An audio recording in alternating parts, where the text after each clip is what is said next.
ಇದು ಸಭ್ಯತೆನ? ಇದು ಸಂಸ್ಕೃತಿನ? ಇದು ಕಾಂಗ್ರೆಸ್ ಲೀಡರ್ಸ್ಗಳು ಎಲ್ಲರೂ ನನ್ನ ಎದುರುಗಡೆ ಬಂದು ನಿಂತ್ಕೊಳ್ಳಿ, ಸಂಸ್ಕೃತಿಯ ಪಾಠ ಏನು ಅಂತ ನಾನು ಹೇಳ್ತೀನಿ, ಮಾತಾಡೋದು ಹೇಗೆ ಅಂತ ನಾನು ಹೇಳ್ತೀನಿ. ನನಗೂ ಸಭ್ಯತೆ ಗೊತ್ತಿದೆ, ಸಂಸ್ಕೃತಿ ಗೊತ್ತಿದೆ. ಯಾರಿಗೆ ಯಾವ ಭಾಷೆಯಲ್ಲಿ ಮಾತಾಡಬೇಕೋ ಅದೇ ಭಾಷೆಯಲ್ಲಿ ಮಾತಾಡಬೇಕು.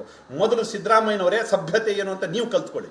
ಕಾಂಗ್ರೆಸ್ ಲೀಡರ್ಸ್ಗಳೇ ಸಂಸ್ಕೃತಿ ಅಂತಂದ್ರೆ ಏನು ಅಂತ ನೀವು ಕಲ್ತ್ಕೊಳ್ಳಿ. ಮಾತಾಡೋ ರೀತಿ ನೀತಿಗಳನ್ನು ನೀವು ಕಲ್ತ್ಕೊಳ್ಳಿ, ಆಮೇಲೆ ನಮಗೆ ಪಾಠ ಮಾಡಿ. ಇವತ್ತು ಕೆಲವೊಬ್ಬರು ಸಭ್ಯರು ನಮಗೆ ಪಾಠ ಮಾಡ್ಲಿಕ್ಕೆ ಬರ್ತಾರೆ. ಸಿದ್ದರಾಮಯ್ಯನವರು ಮೊನ್ನೆ ತಾನೇ ಎಲ್ಲ ವಿಡಿಯೋ ಸೋಷಿಯಲ್ ಮೀಡಿಯಾಗಳಲ್ಲಿ ಹರಿದಾಡ್ತಾ ಇದೆ, ಏಕವಚನದಲ್ಲಿ ಮಾತಾಡಿದ್ರು. ಕಳೆದ ಚುನಾವಣೆಗಳಲ್ಲಿ ಏನೆಲ್ಲ ಮಾತಾಡಿದ್ರು. ಅವರಿಗೊಂದು ಕಾನೂನು, ನಮಗೊಂದು ಕಾನೂನು, ಅವರಿಗೊಂದು ನ್ಯಾಯ, ನಮಗೊಂದು ನ್ಯಾಯ. ಇದು ಯಾವ ಸೀಮೆ ನ್ಯಾಯ ರೀ? ನಮಗದೆಲ್ಲ ಗೊತ್ತಿಲ್ಲ, ನಮಗದೆಲ್ಲ ಗೊತ್ತಿಲ್ಲ. ನಾವು ನಮ್ಮ ನಾಯಕತ್ವವನ್ನು ಪ್ರೀತಿ ಮಾಡ್ತಕ್ಕಂಥ ಜನ, ಅದಕ್ಕಿಂತ ಹೆಚ್ಚು ನಮ್ಮ ಧರ್ಮವನ್ನು ಪ್ರೀತಿ ಮಾಡ್ತಕ್ಕಂಥ ಜನ. ಇವತ್ತು ಅಯೋಧ್ಯೆ ರಾಮ ಮಂದಿರದ ಬಗ್ಗೆ ಏನೆಲ್ಲ ಅವಹೇಳನಕಾರಿ ಮಾತುಗಳನ್ನು ಹೇಳಿದ್ರು, ಎಷ್ಟು ಕೀಳಾಗಿ ಹಿಂದೂ ಸಮಾಜವನ್ನು ಕಂಡ್ರು. ಅಂದ್ರೆ ಹಿಂದೂ ಸಮಾಜ ಅಂತಂದ್ರೆ ಇದೊಂದು ಬೇವರ್ಸಿ ಸಮಾಜನ ಇದು? ಇವರು ಸಮಾಜದ ಜನಗಳಿಗೆ ಓಟೇ ಇಲ್ವಾ? ಅಲ್ಲಿರ್ತಕ್ಕಂಥ 15%, 20% ಜನರು ಓಟಿಗೋಸ್ಕರ ಇಷ್ಟೆಲ್ಲ ಜೊಲು ಸುರಿಸ್ತಾರೆ.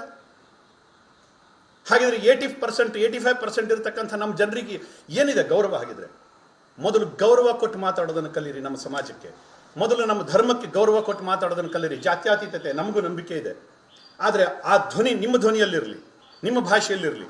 ಹಿಂದೂಗಳಿಗೆ ಒಂದು ರೀತಿ ಪದ್ಧತಿ, ಮುಸಲ್ಮಾನರಿಗೆ ಒಂದು ರೀತಿ ಪದ್ಧತಿ. ಇದು ಯಾವ ಸೀಮೆ ನ್ಯಾಯ ರೀ?